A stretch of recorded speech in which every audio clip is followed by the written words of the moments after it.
ऐसी पाठशाला में आपका फिर से स्वागत है। ऐसी पाठशाला लक्ष्मी कोल्ड स्टोर में अवस्थित है। हम लोग बीपीएससी 4.0 को लेकर के पिछले क्लास में कुछ क्वेश्चन को भी डिस्कशन किए। उससे पहले ट्रायंगल के थ्योरम, उसका फॉर्मूला कहाँ से आता है, कैसे बनता है और कैसे याद रहे। जब अच्छे ढंग से पढ़ेंगे तो फॉर्मूला ज्यादा दिन याद रहेगा, और बिना मन से पढ़ेंगे तो फॉर्मूला आप जल्दी भूल जाएंगे। आप रटते रहिएगा, फॉर्मूला भूलते रहिएगा, ठीक है।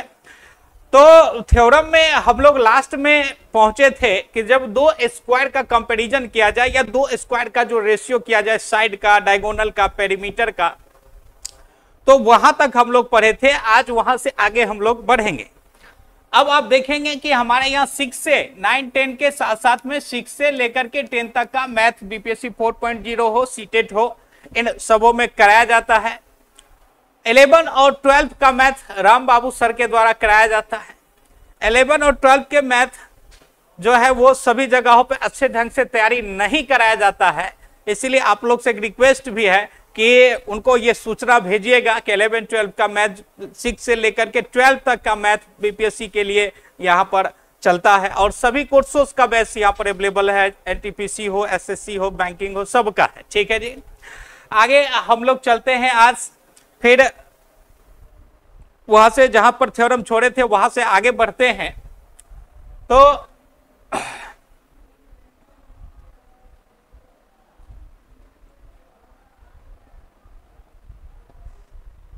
तो यहां पर ध्यान देंगे कि पिछली क्लास में हम लोगों ने जो पढ़ा था वो स्क्वायर के बारे में पढ़ा था कि दो स्क्वायर का, एक बार उसको रिपीट कर लेते फिर आगे चले। एक छोटा वाला स्क्वायर बनाया और एक बड़ा वाला। दो स्क्वायर के जो साइड का रेशियो होता है वही उसके डायगोनल का रेशियो होता है। मान लीजिए ये फर्स्ट है स्क्वायर और ये स्क्वायर क्या है, सेकेंड है। इसका साइड क्या हो जाएगा, S1। इसका डायगोनल क्या हो जाएगा, जिसको हम लोग क्या कहते हैं, साइड मतलब क्या हो जाएगा आपका, भुजा हो जाएगा। डी का मतलब क्या हो जाएगा, विकर्ण हो जाएगा। और यहां से जब इसका हम लोग परिमाप निकालते हैं, पी को हम लोग क्या कहते हैं, परिमाप कहते हैं। और क्षेत्रफल जो होता है उसको हम लोग क्या कहते हैं, एरिया कहते हैं, ठीक है जी। तो कहने का मतलब पिछले क्लास में हम लोगों ने पढ़ा भी था कि दो स्क्वायर के जो साइड का रेशियो होगा वही इसके डायगोनल का रेशियो होगा और वही इसके पेरीमीटर का रेशियो होता है। ये तीनों आपस में क्या होता है, बराबर होता है। मान लीजिए कि साइड का रेशियो 2:2 में 5 है, तो डायगोनल का भी रेशियो आंख मूंद के क्या कर दीजिएगा, 2:5 ही होगा। पेरीमीटर का भी रेशियो क्या हो जाएगा आपका, 2:5 ही होगा। अब बात हम लोग करते हैं कि जब एरिया का रेशियो हम लोग इसका फाइंड आउट करते हैं, एरिया 1 और एरिया 2। A1 का मतलब हो गया पहले वाले वर्ग का क्षेत्रफल, पहले वाले वर्ग का क्षेत्रफल। और A2 का मतलब हो जाएगा दूसरे वर्ग का क्षेत्रफल या बड़े वर्ग का क्षेत्रफल, बड़े वर्ग का क्षेत्रफल। तो जब A1/A2 निकालेंगे तो या तो साइड का स्क्वायर, साइड 1 का स्क्वायर डिवाइड बाय क्या हो जाएगा, साइड 2 का स्क्वायर इक्वल्स टू हो जाएगा आपका D1 का स्क्वायर डिवाइड बाय में D2 का स्क्वायर, या क्या हो जाएगा P1 का स्क्वायर और डिवाइड बाय में क्या हो जाएगा P2 का स्क्वायर। ये बहुत इंपॉर्टेंट है। यदि ये सारे स्क्वायर को इधर भेज दे तो ये क्या हो जाएगा, √A1 बाय √A2 बराबर क्या हो जाएगा, S1/S2 equals to D1/D2 equals to P1/P2। ध्यान देंगे यहां पर कहता है कि जब दो स्क्वायर की बात हम लोग किए तो इसका जो साइड का अनुपात होगा वही डायगोनल का होता है और ये क्या होता है, पेरीमीटर का होता है। और ये तीनों आपस में, तीनों का रेशियो आपस में क्या होगा, बराबर होता है। जब इसके एरिया का हम लोग रेशियो निकालते हैं तो या तो साइड का, दोनों के साइड का स्क्वायर कर दीजिए या डायगोनल का। ये तीनों तो आपस में क्या होता है, बराबर ही होता है, या तीनों आपस में क्या होता है, बराबर ही होता है। इस तीनों में से कोई भी एक उठा लीजिए और हो जाएगा। मान लीजिए इस पर हम लोग जब क्वेश्चन करेंगे तो क्या हो जाएगा, क्लियर हो जाएगा, ठीक है जी। और जब A1/A2 का रेशियो क्वेश्चन में दिया हुआ रहे और आपसे बोले कि साइड का रेशियो ज्ञात करें, डायगोनल का रेशियो क्या, डायगोनल किसको कहते हैं, विकर्ण को कहते हैं। विकर्ण का अनुपात ज्ञात करें, परिमाप का अनुपात ज्ञात करें, ठीक है। तो ये स्क्वायर जो होगा वो क्या हो जाएगा, इधर चला आएगा। तो ये square root A1 square root A2 equals to जिसका भी वैल्यू कहे S1/S2 कहे तो S1/S2 का आंसर होगा, D1/D2 कहेगा तो D1/D2 का आंसर, विकर्ण 1 बटे विकर्ण 2। परिमापों का अनुपात कहेगा तो ये P1/P2 हो गया आपका परिमापों का अनुपात। आगे हम लोग चलते हैं, इस पर पिछले क्लास में भी हम लोग चर्चा कर चुके थे, उसका लास्ट में आप लोग देखेंगे। आगे हम लोग चलते हैं तो आप यहां से देखेंगे कि यदि हम सर्कल की बात करें, यदि हम लोग सर्कल की बात करें तो सर्कल या क्या हो गया आपका सर्कल, और सर्कल को क्या कहते हैं, वृत्त कहते हैं। सर्कल हो गया और सर्कल को क्या कहते हैं, वृत्त कहते हैं। और इसके बीच में या जो हो गया इसको हम लोग क्या कहते हैं, सेंटर कहते हैं, और हिंदी में इसको हम लोग क्या कहेंगे, केंद्र कहेंगे। इस सेंटर से यहां की दूरी कहीं से भी लेंगे तो ये क्या हो जाएगा, हमेशा बराबर होता है। ठीक है जी, तो ये सेंटर, ये सर्कल हो गया और ये उसका क्या हो गया, सेंटर हो गया, ये इसका क्या हो गया, सेंटर हो गया। ठीक है, आगे ज्योमेट्री में भी हम लोग इसको पढ़ेंगे। तो यहां से ये सेंटर, ये क्या हो जाएगा आपका, केंद्र हो जाएगा। ये बिंदु जो हो गया ये इसका क्या हो गया, केंद्र हो गया। एक और सर्कल बनाते हैं यहां से, तो आप देखेंगे कि ये जो सेंटर है, सेंटर से जब यहां तक मिलाते हैं तो इसको हम लोग रेडियस कहते हैं। क्या कहते हैं, रेडियस कहते हैं, त्रिज्या कहते हैं, और इसको हम लोग डिनोट करते हैं आर से। रेडियस, आर फॉर रेडियस, और इसको हम लोग क्या कहते हैं, त्रिज्या कहते हैं। ठीक है जी, आगे जब हम लोग बढ़ेंगे एक और सर्कल बनाएंगे। यदि इसके सेंटर से यहां से, सेंटर से पास हो, यहां से यहां तक हम लोग मिलाएंगे तो ये जो पूरा ए और ये जो बी हो गया, मान लीजिए ये ओ है और ये ए है, तो ओ ए इसका क्या हो जाएगा, रेडियस हो जाएगा। ओ ए इसका क्या हो जाएगा, रेडियस हो जाएगा। कहने का मतलब ओ ए इसका जो है त्रिज्या हो जाएगा। ठीक है जी, और यहां से यहां तक जब इसको हम लोग मिला लेंगे तो इसको हम लोग क्या कहते हैं, डायमीटर कहते हैं। इसको क्या कहेंगे, डायमीटर कहेंगे। और यह क्या होगा आपका, व्यास होगा, और इसको किससे डिनोट करेंगे, डी से डिनोट करेंगे। ये आपका क्या हो जाएगा, डायमीटर हो जाएगा, और इसको किससे डिनोट करेंगे, हम लोग डी से डिनोट करेंगे। अब यहां पर देखेंगे कि ये ए बी जो हो गया इसको हिंदी में कहते हैं व्यास, और ये डायमीटर, और इसको शॉर्टकट में हम लोग पहचानेंगे स्मॉल डी से। ठीक है जी, किससे पहचानेंगे, स्मॉल डी से। आगे देखेंगे कि जब ये जो डी होता है, अब ये कोई सर्कल है और ये इसका क्या हो गया, सेंटर। अब यहां से यहां मिलाए तो ये क्या हो गया, आर। अगर यहीं से इसको इधर सीधे मिला दिए तो ये भी क्या हो गया, आर। और ये जो है ये आपका क्या हो गया, सेंटर हो गया। ये जो है ये आपका क्या हो गया, सेंटर। और यहां से यहां की दूरी भी आपका क्या हो जाएगा, आर हो जाएगा। और यहां से यहां की दूरी क्या हो जाएगा, आर। अब पूरा क्या हो जाएगा, ए और बी। और ए और बी को क्या कहते हैं, व्यास कहते हैं, और इसका शॉर्ट फॉर्म आपका क्या होता है, डी होता है। अब यहां से क्या हो जाएगा कि ये जो डी है या किसके बराबर हो जाएगा, 2r के बराबर हो जाएगा। या जो डी है या डी किसके बराबर हो जाएगा, 2r के बराबर डी। ये पूरा का पूरा हो गया आपका, यहां से ये जो पूरा जो है ए बी क्या हो जाएगा, डी के बराबर। और एक ये यहां से यहां तक जो पूरा का पूरा डी है या किसके बराबर हो जाएगा, 2r। कहने का मतलब हो जाएगा व्यास बराबर क्या होता है, 2 गुने त्रिज्या। मान लीजिए कि क्वेश्चन जब पूछे, बोले कि एक सर्कल का रेडियस जो है 40 सेंटीमीटर है, तो उसका ये डायमीटर निकालिए। क्या निकालिए, डायमीटर निकालिए। व्यास ज्ञात करिए, उसका क्या ज्ञात करिए, व्यास बताइए। तो ये क्या हो जाता है, 2 इंटू में आर, 2 इंटू में 40 बराबर कितना हो जाएगा, 80 सेंटीमीटर। कहने का मतलब है कि रेडियस का डबल व्यास होता है, और व्यास का जो आधा होगा वो क्या हो जाएगा, आपका रेडियस हो जाएगा। ठीक है जी। अब जब इसके बारे में हम लोग बात करेंगे, तो जब इसके बारे में बात करेंगे आगे कि इसका परिमाप क्या होगा, ध्यान दीजिएगा आप लोग। ये आपका क्या हो गया, सर्कल। ये क्या हो गया, इसका सेंटर। ये क्या हो जाएगा, सेंटर। और ये इसका क्या हो जाएगा, रेडियस हो जाएगा। ये इसका क्या हो जाएगा, रेडियस। इसको हम लोग क्या कहेंगे, त्रिज्या कहेंगे। ठीक है जी। आर, आर, आर से डिनोट होता है क्या, त्रिज्या। डी, डी से क्या डिनोट होता है, व्यास। आर हो गया रेडियस और डी हो गया आपका व्यास। और ये सेंटर हो गया, इसको ओ से डिनोट करिए, केंद्र हो गया। सेंटर को क्या कहते हैं, केंद्र बिंदु कहते हैं। और इसका जो ये जो बाहर का जो ये भी लेंथ ऑफ बाउंड्री जो है, ये यहां से हमें ये क्या होता है, बराबर दूरी पर होता है। ठीक है जी।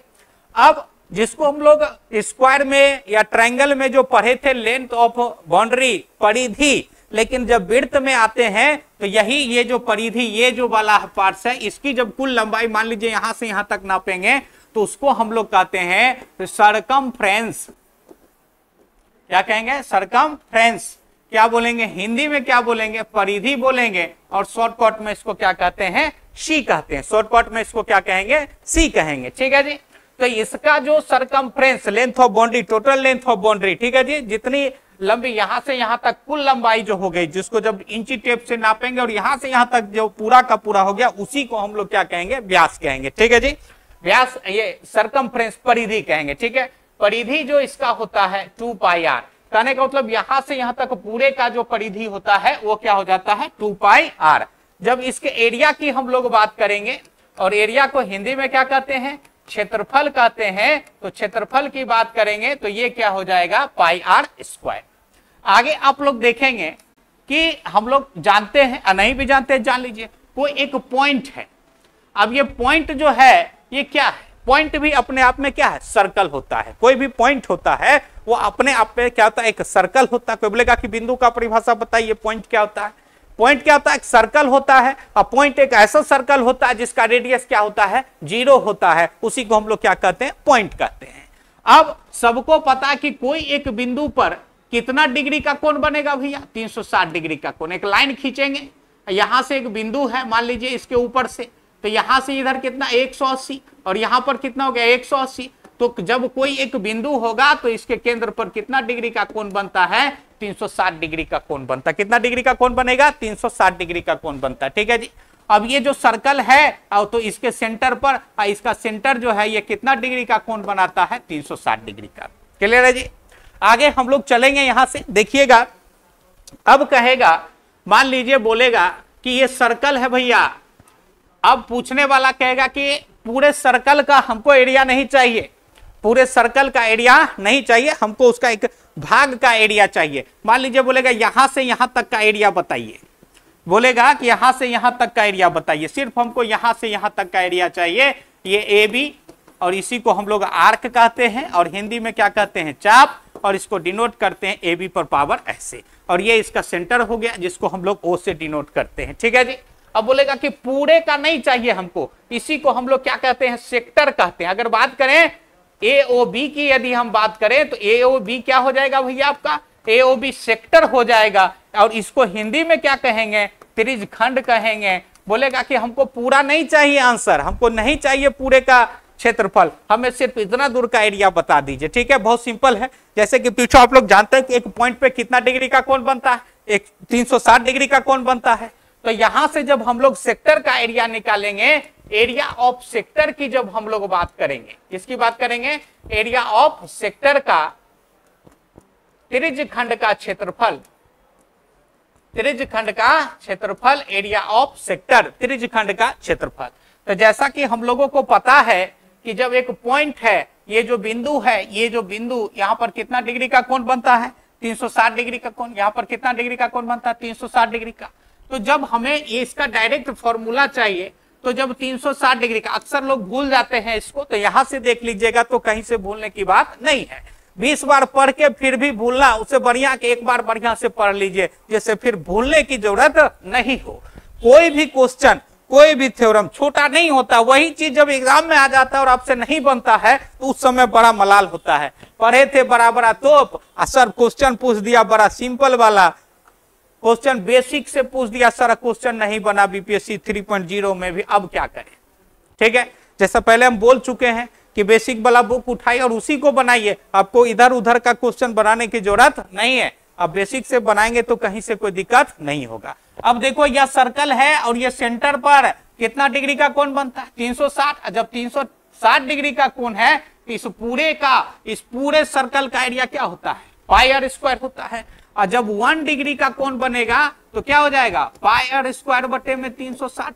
और जब यहाँ पे आप देख लीजिएगा कि जब यहाँ पे थीटा डिग्री का कोण बनेगा, तो जब थीटा डिग्री का कोण बनेगा तब कितना हो जाएगा? थीटा बटे 360 पाई आर स्क्वायर। और ए ओ बी में एंगल ए ओ बी में कितना डिग्री का कोण बनता है, थीटा डिग्री का कोण बनता है। तो जब हम लोग को पूछा जाए एरिया ऑफ सेक्टर की बात करेंगे तो आप इसको याद रखिएगा, ठीक है जी। अब ये सेक्टर में थीटा का मान कितना, थीटा डिग्री का मान निकालना, जिसे 60 रहता है यहाँ पे, तो यहाँ पर कितना लेते 60, 90 रहता तो कितना लेते 90।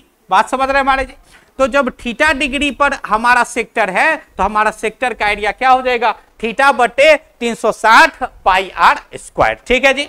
आगे यहां से हम लोग जब इसको फिर अच्छे से लिखेंगे यहां से, या यहां से ये भी कह सकते हैं कि area of sector, area of sector त्रिज्य खंड का क्षेत्रफल, त्रिज्य खंड एक वृत्त को जब काट दिए छोटा टुकड़ा में उसका एरिया चाहिए, तो त्रिज्य खंड का क्षेत्रफल बराबर क्या हो जाएगा, थीटा बट्टे 360 पाई आर स्क्वायर। इसको आप लोग क्या करेंगे, डायरेक्ट दिमाग में रखेंगे, और ये डायरेक्ट ये कहीं से आता नहीं है कि रटिए लीजिए, ठीक है जी। जितना पॉसिबल होगा फॉर्मूला समझाने का उतना हम लोग समझेंगे, ठीक है जी। अब यहां से देखिए 360 डिग्री, ऐसे सोचने की बात है, एक सर्कल के सेंटर पर 360 डिग्री का एंगल बना, 360 डिग्री है तो उसका क्षेत्रफल हो गया पाई आर स्क्वायर।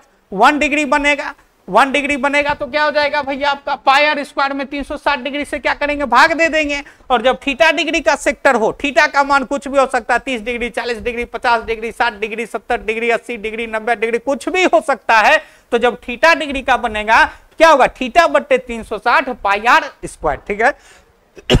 ये बहुत इंपॉर्टेंट, और ये क्या निकल के आया, एरिया ऑफ सेक्टर का मान आया, त्रिज्य खंड का क्षेत्रफल क्या होगा, थीटा बट्टे 360 पाई आर स्क्वायर। इसको ध्यान में सेट रखिएगा। आगे यहां से जब हम लोग बढ़ेंगे तो वही फिर बनाएंगे, यहां से ध्यान दीजिएगा, ये जो हो जाएगा इसका, ये क्या हो जाएगा आपका, ये जो हो जाएगा ये इसका सेंटर हो जाएगा, ये क्या हो जाएगा आपका सेंटर हो गया। और सेंटर पर कितना डिग्री का कोण बनता है, 360 डिग्री का कोण बनता है। एक और बना दिए, मान लीजिए कि आपको बोले कि ये जो है आपका ए, यहां से ओ ए बी, और ए बी क्या हो गया आपका चाप हो गया। इसी को हम लोग क्या कहते हैं, आर्क कहते हैं, और इस सिंबल से इसको हम लोग डिनोट करते हैं, ठीक है जी। अब यहाँ पे कितना डिग्री का, थीटा डिग्री का कोण। तो एरिया ऑफ सेक्टर की जब हम लोग बात किए थे, एरिया ऑफ सेक्टर की जब बात किए थे, त्रिज्य खंड का क्षेत्रफल, तो डायरेक्ट याद रखिएगा त्रिज्य खंड का क्षेत्रफल, और समझ लीजिएगा पहले तब डायरेक्ट याद रखिएगा, ठीक है ना। बराबर क्या हो जाएगा, थीटा बटे 360 पाई आर स्क्वायर। त्रिज्य खंड का क्षेत्रफल होगा थीटा बटे 360 पाई आर स्क्वायर। अब कहेगा कि नहीं, ये पूरा जो परिधि था, ये जो पूरा परिधि जिसको हम लोग बोले थे, किससे डिनोट करेंगे, सी से। इसको क्या कहते हैं, सरकमफ्रेंस कहते हैं। ये आपका क्या होता है, 2 पाई आर। परिधि आपका कितना दिया हुआ है, 2 पाई आर। परिधि कितना दिया हुआ है, 2 पाई आर दिया हुआ है, ठीक है। तो ये पूरा लेंथ जब नापेंगे तो परिधि कितना हो जाएगा, 2 पाई आर हो जाएगा। अब बोलेगा नहीं, सिर्फ ए और बी तक की ही लंबाई, हमको यहां से यहां तक की लंबाई बताइए, ठीक है जी। क्या बोल, लेंथ ऑफ आर्क पूछेगा, क्या पूछेगा, लेंथ ऑफ आर्क, चाप की लंबाई ज्ञात करें, चाप की लंबाई ज्ञात करें, तब हम लोग उसको कैसे फाइंड आउट करेंगे। ध्यान दीजिएगा यहां से कि जब परिधि की बात करते हैं हम लोग, यहां पे 360 डिग्री का कोण बनता है, तो परिधि क्या हो जाता है, 2 पाई आर। ये चाप की लंबाई हम लोगों को इसको फाइंड आउट करना है, ठीक है जी। चाप की लंबाई हम लोग को क्या करना है, निकालना है। ए बी की लंबाई हम लोग को निकालना रहता है। 360 डिग्री का जब कोण एंगल बनता है जहां पे सर्कल के सेंटर पे, तो परिधि का मान होता है 2 पाई आर। इसीलिए जब 1 डिग्री का बनेगा तो क्या हो जाएगा, 2 पाई आर बटे में 360, काट दीजिए, कितना हो जाएगा, पाई आर बटे में 180। और जब थीटा डिग्री का कोण बनेगा तो क्या हो जाएगा, थीटा बटे 180 पाई आर, ठीक है। और ये जो निकल के आया आपका, ये क्या आ गया, चाप की लंबाई, length of arc, length of arc कौन, A B, length of arc A B. Direct याद रखिएगा कि जब चाप की लंबाई पूछे तो क्या हो जाएगा, थीटा बटे 180 पाई आर, ठीक है।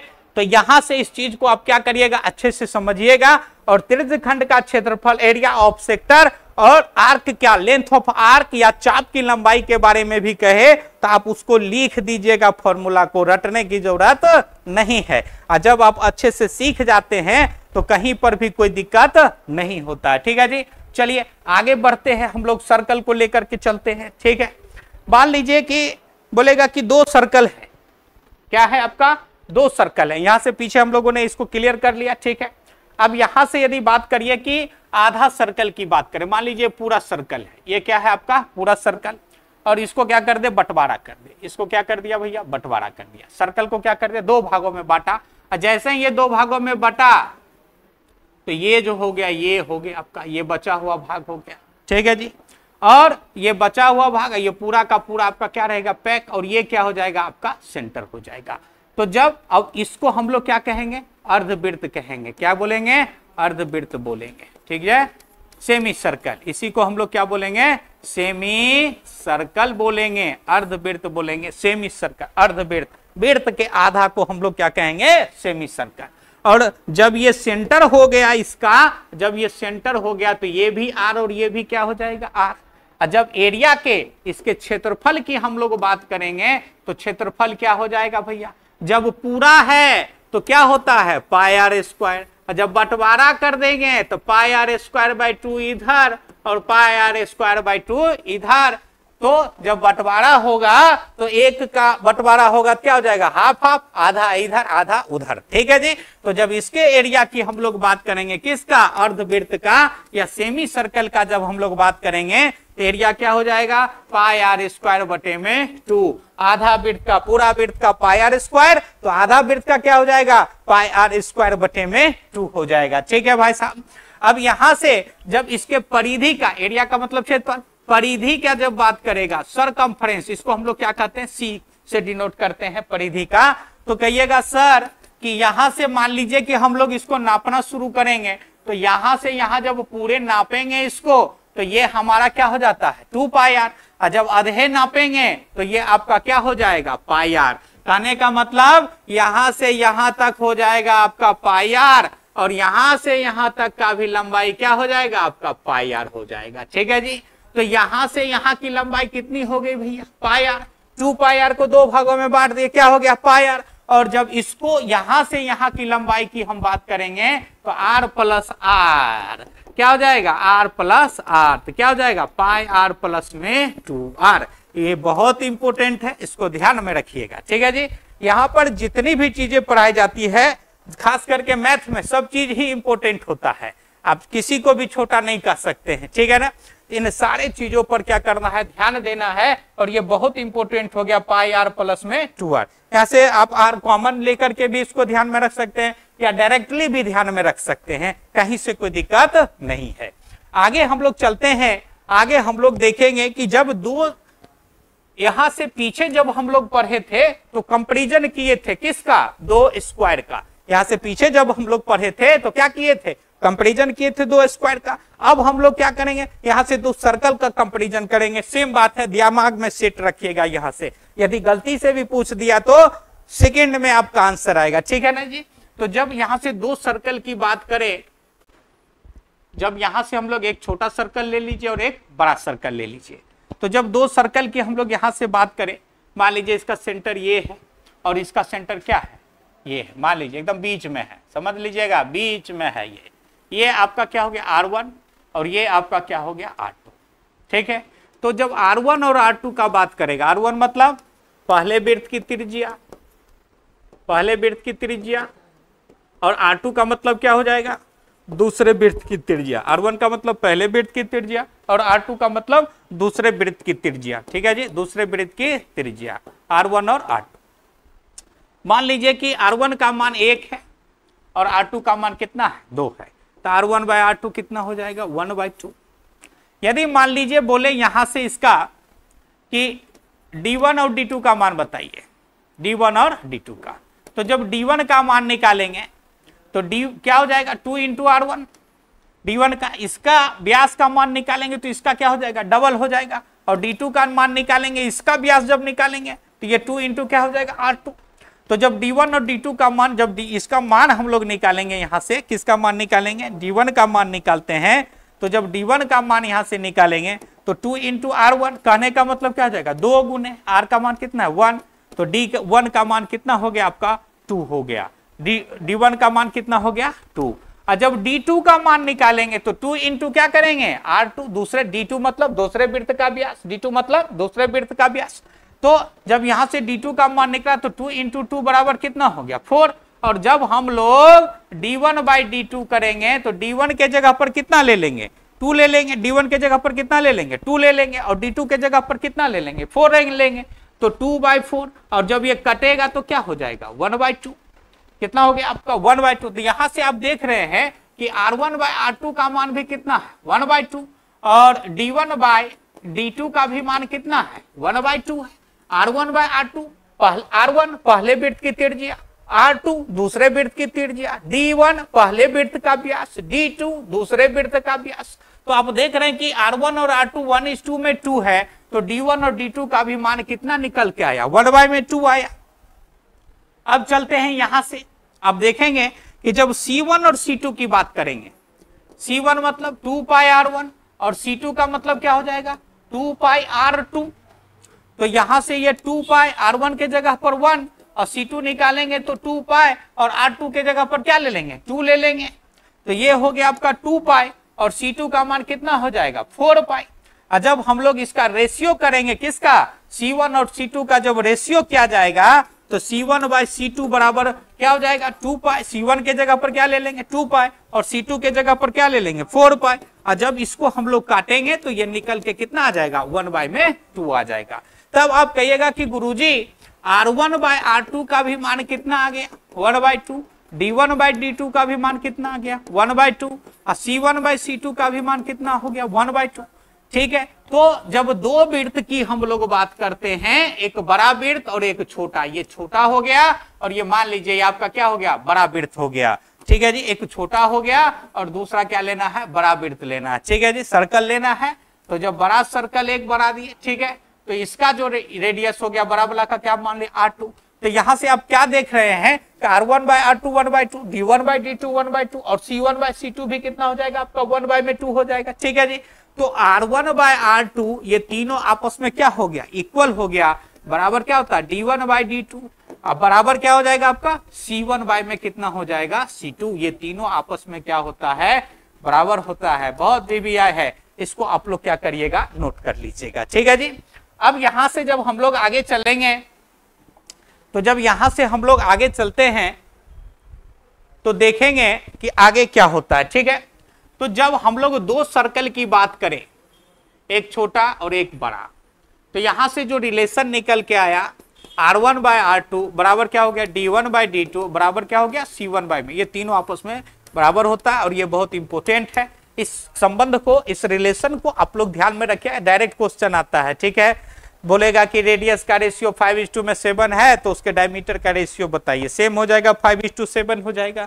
ठीक है जी, उसके सरकमफ्रेंस का परिधि का अनुपात ज्ञात करें तो सेम क्या हो जाएगा 5:7। ये अगर नहीं जानकारी में है तो बनाने में बहुत सारा समय आपका बर्बाद होगा। ठीक है, जानकारी में है तो पूरा दीजिएगा, ठीक है ना, और समझ में भी आपका आ जाएगा। ठीक है, ये हो गया आपका बड़ा वाला है तो R2 मान लीजिए, छोटा वाला को क्या मान लीजिए R1 मान लीजिए, बड़ा वाला को क्या मान लीजिए R2, और छोटा वाला को क्या मान लीजिए R1 मान लीजिए। ठीक है, अब यहां से जब हम लोग आगे चलेंगे, तो यहां से जब आगे बढ़ते हैं, जब हम लोग एरिया वन कहने का मतलब इसका जब हम लोग एरिया निकालेंगे क्या बोलेंगे पाई R1 का स्क्वायर, और जब R1 के मान पुट करेंगे, कितना मान लिए थे 1 और इसका मान कितना लिए थे 2, तो जब R1 का मान पुट करेंगे तो यहां पर क्या लेंगे 1 का स्क्वायर, तो सीधा का सीधा ये आपका कितना हो गया पाई।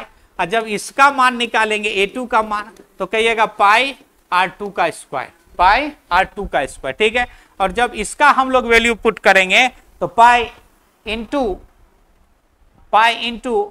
क्या हो जाएगा आपका 2 का स्क्वायर कर दे, या ये आपका कितना हो जाएगा 4π हो जाएगा, कितना हो जाएगा 4π। और जब हम लोग A1 बाय A2 का मान निकालेंगे यहां से, तो A1 बाय A2 जब हम लोग करेंगे तो क्या बोलेंगे, इसका मान लेंगे कितना पाई, और इसका मान कितना ले लेंगे 4π, काट देंगे तो ये रिजल्ट कितना हो गया 1/4 आ गया। ये रिजल्ट आपका कितना हो गया 1/4 आ गया। ठीक है, यहां से एक चीज और ध्यान देंगे कि जब इस दोनों का दूसरे मेथड से यदि समझे तो A1 बाय A2, तो ये पाई R1 का स्क्वायर अब बटे में पाई R2 का, पाई पाई कैंसिल हो गया, तो A1 बाय A2 बराबर क्या हो जाएगा R1 का स्क्वायर बटे में R2 का स्क्वायर। ठीक है जी, R1 का स्क्वायर बटे में क्या हो जाएगा आपका R2 का स्क्वायर। जब यहां से हम लोग आगे बढ़ेंगे तो हम लोगों ने देखा कि जब दो सर्कल की बात किया, एक बड़ा और एक छोटा ले लीजिए, ये आपका R1 हो गया और ये आपका क्या हो गया R2 हो गया। तो R1 बाय R2 बराबर D1 बाई D2 और बराबर क्या होगा C1 बाय में C2। और जब एरिया 1 किए तो ये R1 का स्क्वायर हो गया और ये क्या हो गया आपका R2 का स्क्वायर हो गया। तो ये तीनों रेशियो आपस में क्या होता है भाई, बराबर होता है। ये तीनों रेशियो आपस में क्या होता है, बराबर। तो area by area 1 equals to आप क्या लिख सकते हैं, R1 का स्क्वायर बटे में R2 का स्क्वायर इक्वल्स टू D1 का स्क्वायर बटे में D2 का स्क्वायर बराबर C1 का स्क्वायर बटे में क्या लिखेंगे C2। ये आपका होगा। क्लियर है जी। ये R1 का स्क्वायर बटे में क्या होगा R2 का स्क्वायर, और ये तीनों रेशियो आपस में क्या होता है, बराबर।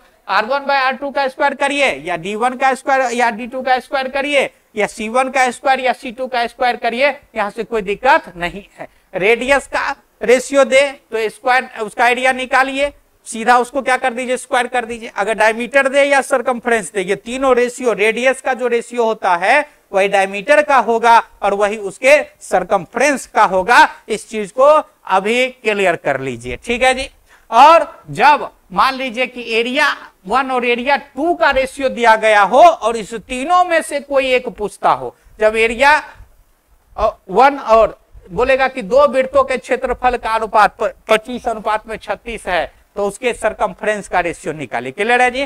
तब हम लोग या डायमीटर का रेशियो निकालिए या रेडियस का रेशियो निकालिए, उसके त्रिज्या का अनुपात बताइए, व्यास का अनुपात बताइए और परिधि का अनुपात बताइए। तो उस कंडीशन में क्या हो जाएगा, ये जो स्क्वायर है ये इधर आ जाएगा, क्या हो जाएगा √A1 बाय क्या करेंगे √A2। A1 का मतलब क्लियर कर दूं, A1 का जो मतलब होगा वो क्षेत्रफल होगा किसका, पहले वृत्त का। A1 होगा किसका क्षेत्रफल, पहले वृत्त का, और A2 जो होगा ये किसका क्षेत्रफल होगा, दूसरे वृत्त का होगा। क्लियर है। जैसे R1 पहले वृत्त की त्रिज्या, R2 दूसरे वृत्त की, D1 पहले वृत्त का व्यास, D2 दूसरे वृत्त का, C1 पहले वृत्त की परिधि, C2 दूसरे वृत्त की परिधि। उसी तरह से A1 पहले वृत्त का क्षेत्रफल और A2 दूसरे वृत्त का क्षेत्रफल। तो √A1 बटे √A2, capital A1 capital A1 पहले वृत्त का क्षेत्रफल √ दूसरे वृत्त का क्षेत्रफल बराबर R1 बाय में R2 बराबर क्या हो जाएगा D1 बाय में D2 बराबर क्या हो जाएगा C1 बाय में C2 हो जाएगा। ठीक है जी। इसको भी आप लोग क्या करिएगा, अच्छे से ध्यान में रखिएगा। देखिए यदि आप अच्छे से पढ़ते हैं तो जल्दी जल्दी सिलेबस कंप्लीट नहीं होता, थोड़ा सा टाइम लगता है, लेकिन वही जो क्वेश्चन है आप 100% करके आएंगे। यदि मान लीजिए कहीं पर हुर्री बाबा करते हैं, ठीक है, तुरंत में सीख जाते हैं, तो ऐसा हो सकता है कि एग्जाम देने गए और दिमाग से जैसे ही निकल गया तो पेट में रहेगा और मुंह में आपको यादें नहीं आएगा और क्वेश्चन वहां से निगेटिव जाना शुरू हो जाएगा। बात समझ रहे जी। इसीलिए चीजों को अच्छे से पढ़ेंगे। आइए सर्कल में हम लोग थोड़ा सा और आगे चलते हैं, सर्कल के बारे में बात करते हैं। मान लीजिए कि दो सर्कल है, एक बड़ा वाला है समझ लीजिएगा और एक क्या है छोटा वाला है। ठीक है जी। एक बड़ा वाला है और एक क्या है आपका छोटा वाला है, और दोनों का सेंटर क्या है एक है। दोनों का सेंटर क्या है एक है। ठीक है, सेंटर एक है। इसको हम लोग क्या कहते हैं, संकेंद्रीय, कॉन्सेंट्रिक कहते हैं। क्या कहेंगे, संकेंद्रीय। मतलब दो वृत्त है, एक बड़ा और एक छोटा, उसको हम लोग क्या कहेंगे, संकेंद्रीय कहेंगे। मतलब एक ही केंद्र है लेकिन सर्कल कितना है, दो है। ठीक है जी। अब यहां से यहां की दूरी इसकी R मान लीजिए और यहां से बाहर वाले की दूरी को क्या मान लीजिए, कैपिटल R मान लीजिए। ठीक है जी। यहां से यहां की दूरी को R और यहां से यहां की दूरी को कैपिटल, मतलब छोटे वृत्त की जो त्रिज्या है उसको छोटा R मानिए और बड़े वृत्त की त्रिज्या को क्या कर लीजिए, बड़ा R मानिए। ठीक है। अब यहां से अब देखेंगे कि एक रिंग बनता है। क्या होता है, एक रिंग बनता है। ठीक है जी। क्या बनता है, रिंग बनता है। तो बोलेगा कि रिंग का क्षेत्रफल ज्ञात करिए। ठीक है जी। बोलेगा area of ring find out करिए। किसका क्षेत्रफल निकालिए, रिंग का, एरिया ऑफ रिंग। ठीक है जी। Ring, area of ring, ring का क्षेत्रफल ज्ञात करिए। या इसको एक छल्ला भी कहा जा सकता है। इसी को क्या कहेंगे, छल्ला कहेंगे हिंदी में, या बलय भी कह सकते हैं। बोलेगा कि बलय का क्षेत्रफल ज्ञात करें। ठीक है जी। छल्ला, रिंग, रिंग खेलने वाला भी होता है, रिंग होता है मोटा सा। ठीक है जी। उसका एरिया बोलेगा।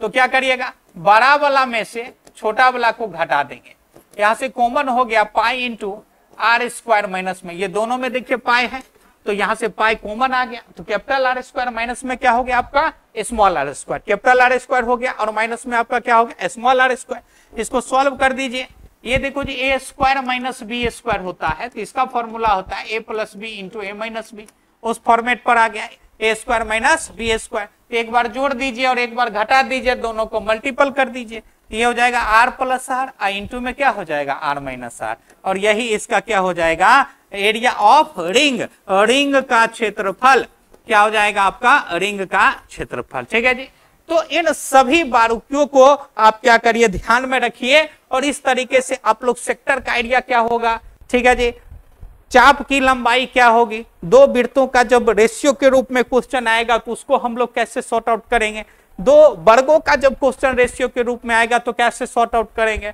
मान लीजिए इसी तरीके से हम लोग फाइंड आउट कर सकते हैं, जब परसेंटेज में क्वेश्चन दे बोले कि रेडियस बढ़ जाता है, एक सर्कल है उसकी त्रिज्या में इतना परसेंट की इंक्रीमेंट हो गए, तो उस कंडीशन में जो है सो हम लोग उसको कैसे सॉर्ट आउट करेंगे। ठीक है जी, अगली क्लास में हम लोग पढ़ेंगे रेक्टेंगल के बारे में, पैरेललोग्राम के बारे में। ठीक है जी, चलिए आप लोग को मैं जानकारी के लिए फिर से बता दूं कि हमारे यहाँ जो है ऑफलाइन बैच शाम में 6 बजे से 7:30 बजे तक बीपीएससी 4.0 और सीटेट दोनों के लिए चलता है, स्टेट वगैरह के लिए भी चलता है। 6 से लेकर के 10 तक का मैथ जो है मैं खुद आरके मैथ टीकेश कुमार के द्वारा पढ़ाया जाता है, और 11th और 12th का जिनका भी मैथ है वो खास करके संपर्क कीजिएगा, राम बाबू सर के द्वारा पढ़ाया जाता है, और राम बाबू सर को इस क्षेत्र में पटना यूनिवर्सिटी के क्षेत्र में वहां के छात्र भी रहे और वहां पर वो पढ़ाते भी थे, और एमएससी तक का मैथ पढ़ाते हैं। आप अवश्य मिलिएगा, बहुत सारा फायदा होने वाला है। ठीक है जी, और उसको 11th और 12th को मैथ को लेकर के भी जो है राम बाबू सर जो है ऑनलाइन आएंगे, और उन सभी लोगों का हम दिल से आभार व्यक्त करना चाहते हैं जो इस वीडियो को अच्छे से देखते हैं, समझते हैं। हम लोग भी प्रयास करेंगे कि आप लोग को सुविधा मिले, आप लोग अच्छे से समझिए। ठीक है जी, और आप लोग का हृदय से धन्यवाद है, बहुत बहुत धन्यवाद। ठीक है जी, फिर हम लोग मिलते हैं अगले क्लास में, एंजॉय करिए, थैंक यू।